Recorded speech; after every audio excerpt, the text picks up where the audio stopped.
Kung ako lang talaga masusunod, sa selda ko kayo ipapasok para magtino talaga kayo. Pasalamat kayo, mga minors kayo. Si Kimberly po, saan niyo po siya dinala? Nasa junk shop na. Tsachap-chapin na namin yung latang yon. Hindi nyo na makikita.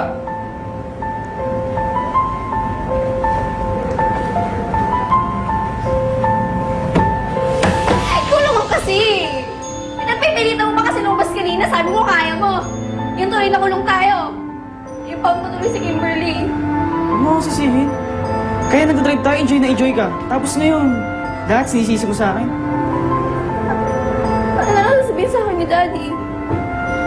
Yung anak niya isang kriminal?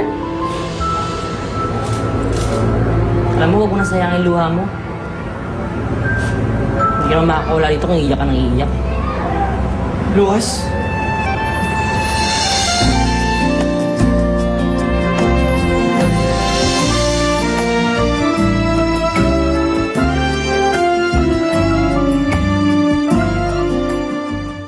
Pati ba naman dito, susundan mo ako?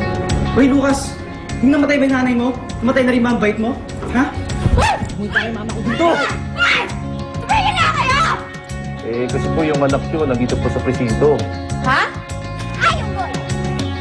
Diyos lang ako, nagtatawanan pa kayo dyan. Alam pa kasi.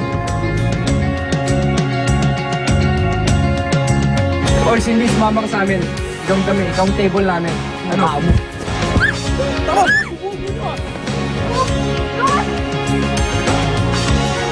Bakit ganyan, Cindy? Bakit ba ang bait-bait mo sa akin? Baka masira lang yung dalawa ni Baste. Hindi ako deserving sa kabaitan mo.